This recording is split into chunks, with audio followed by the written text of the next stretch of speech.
Hello, everybody.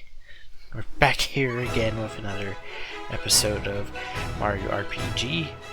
This time we're chasing Croco, trying to get the coin back. But something I was thinking about was how I mentioned this a bit in the first episode as well.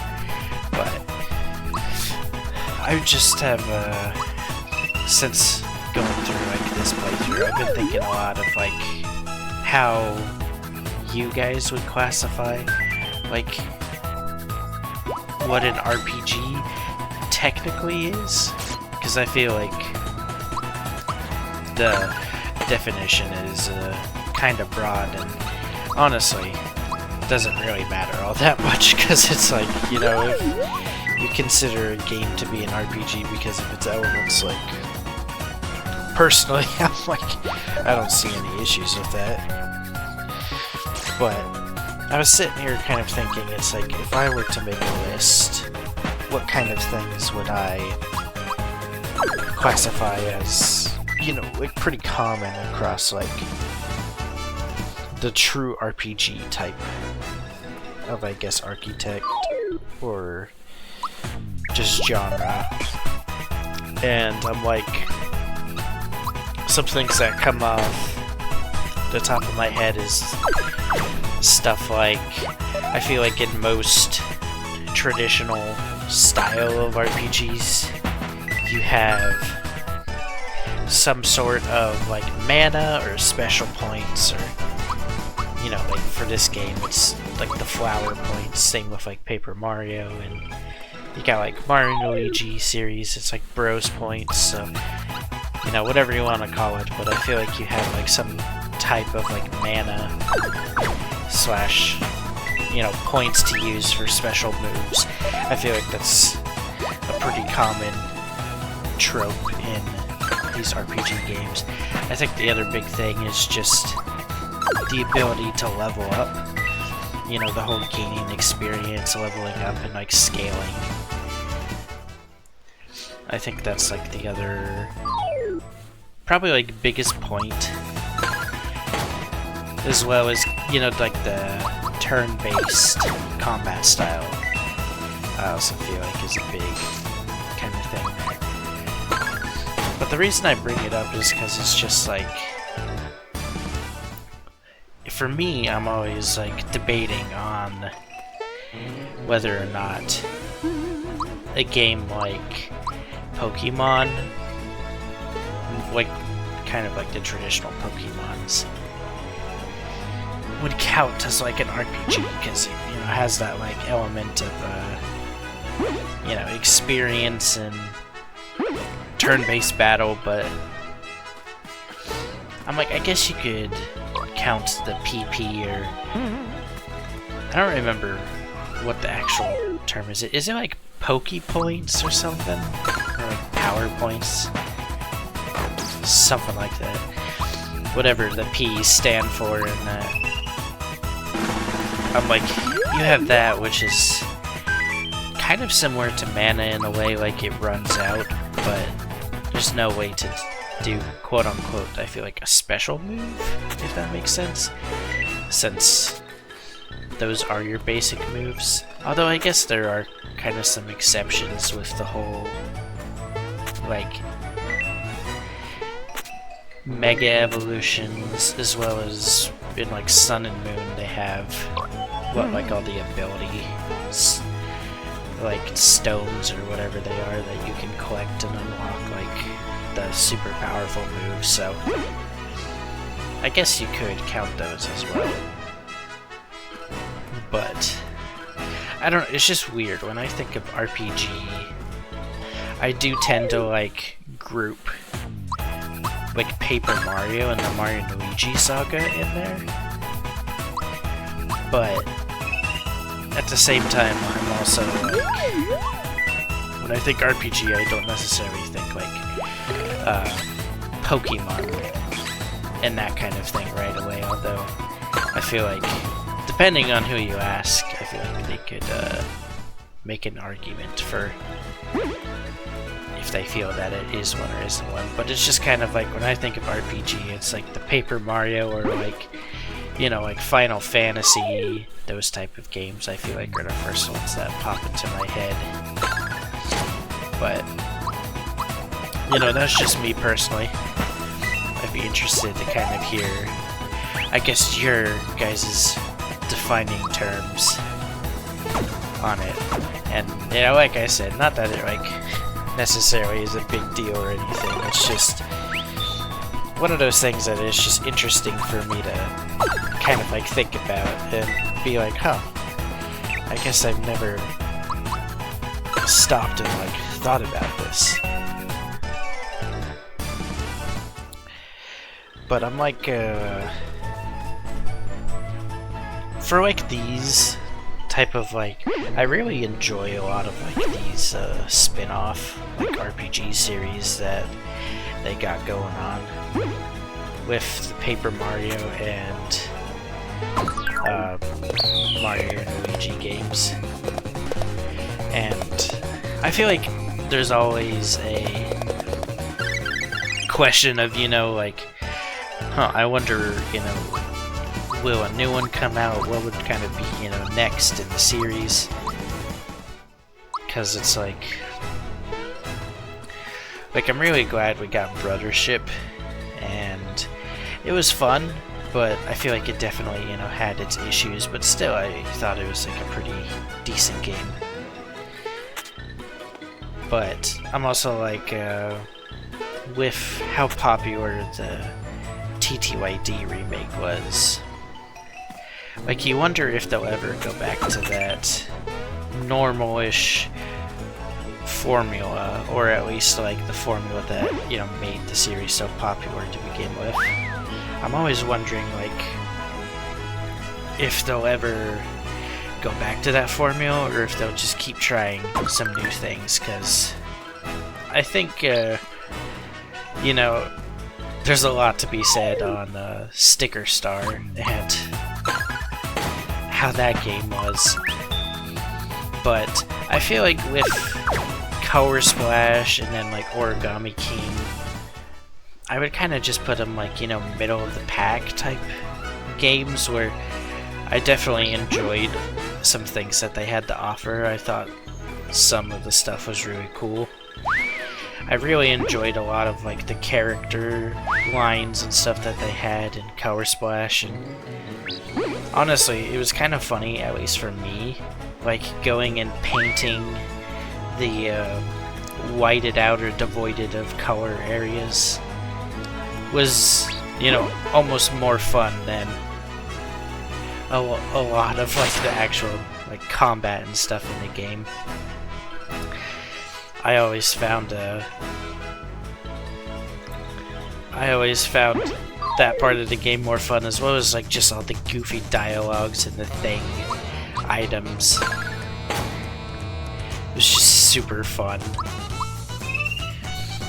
It's like, so there is like, I think, some stuff to be said about how kind of like the innovations that they did was pretty interesting, but at the same time, in terms of just like pure gameplay, like I still feel like the first two kind of take the cake, as well as even like Super Paper Mario's like style of gameplay. While it was like, you know, kind of odd, all things considered, given like what they had done with the series before that, it still was a really good time. So it's just, I feel like a really weird spot to be in, where you're just like, huh, I wonder if they'll ever revert back to the old style, or if they'll just keep, you know, trying to innovate and switch stuff up, because I feel like both, you know, kind of have their own perks in a way. But because there is kind of just that what if, you know, kind of idea that it's like, you know, what if they try and go back to like basic formula and you know, they kind of just are almost in a sense, I guess, trying too hard to recapture the like success and nostalgia of like the old ones, and it just kind of ends up, you know, being a mess. So I guess, you know, you also kind of got that worry of just like, I would, you know, hope that doesn't end up being a thing that happens. So it's like, you know, it's like maybe the best idea is to keep moving forward with it, but at the same time, it's just, you know, maybe I'm just too old. Maybe that's the problem. Is I'm just too old now that I'm just like, man, those old games were where it's at, you know. I feel like I have that problem pretty bad with like the Fire Emblem series, personally. Is I'm so bad at that with kind of being like with Engage and Three Houses, like the style is just so different than like what I'm used to. And, you know, me just being like, oh, you know, the old Fire Emblem games back in my day, you know, where all this, and that kind of, like, mindset. Because where I really started to, I feel like, fall off from the series a bit was the DS games. Or I guess it would have technically been 3DS games, because correct me if I'm wrong, but I believe the only DS Fire Emblem that came out was Shadow Dragon, which is technically a remake of 1. So I believe that was the only one that came out, at least in areas outside of Japan, because you have, it's like New Mystery of the Emblem, I believe it's called. That was like a Japanese exclusive, and you know, if you want to play it nowadays, you gotta play it on an emulator and find a English translation if you're like me that does not speak Japanese, because you don't live in that part of the world. So I'm like, but I tried playing one of the 3DS ones. I can't remember for the life of me off the top of my head which exact one it was. I think it was the one with Robin, though, whichever one that was. I can't remember the name. But I think that was the one that I played, and the thing that threw me off so much is a lot of, like, the pairing system, and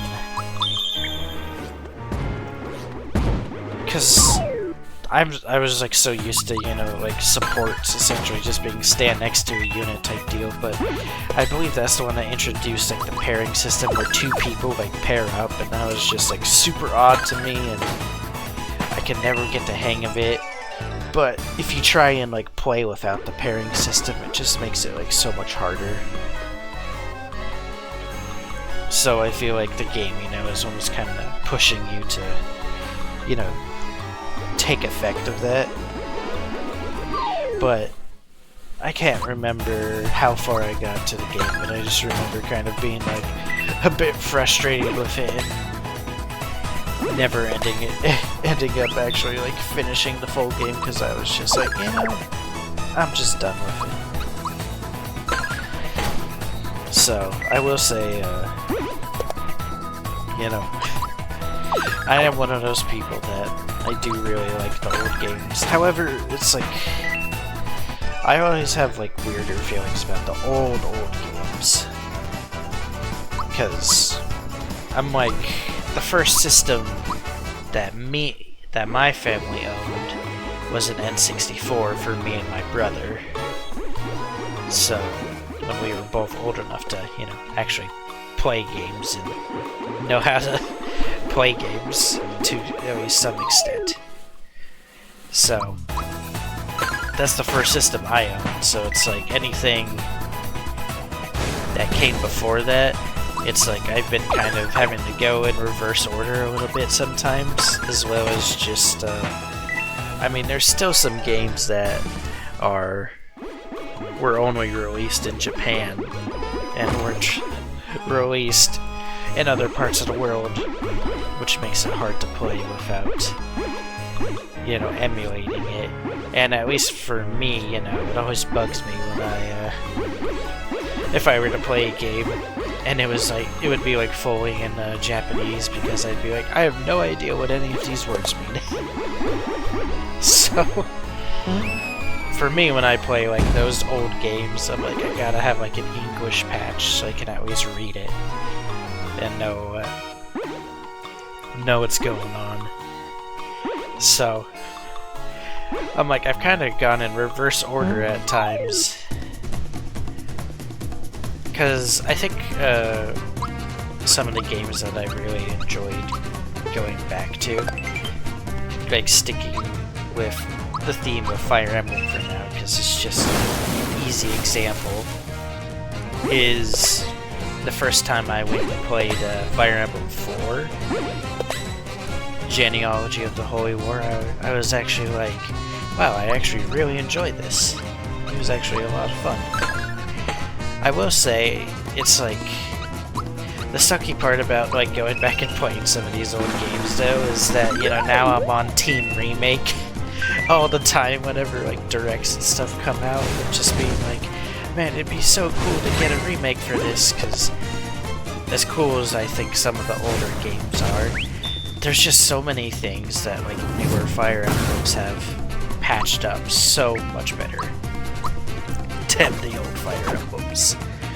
And so you're just like, man, this game with like a fresh coat of paint would be so awesome. But at the same time, you know, I'm not a game developer or anything, and I don't know if there's like right issues, all of these other things that Nintendo has to kind of jump through that's keeping them from doing it, because I know people have been, you know, asking for it for what feels like forever. And sorry, I feel like we've gotten to a point where it's like every direct or something, people are like, oh, you know, it's gonna be announced, and it's like, honestly, you know, call me pessimistic, but I'm like, I'll believe it when I see it, if I'm being honest. I'm like, fingers crossed that it actually comes true, but I'll believe it when I see it. Anyway, while I was ranting about games, I'm over here destroying the first, like, I feel like quote-unquote, like, real boss of the game. At least, like, in terms of, almost like chapter bosses, like Paper Mario. I'm probably going to be making a lot of Paper Mario correlations just because, you know, it's easiest to directly compare within the same company, and I'm way more familiar with Paper Mario than I am with this game. Because I mentioned it in the first episode, but the first time I actually ever played Super Mario RPG was when they released this remake, and I got it for Christmas.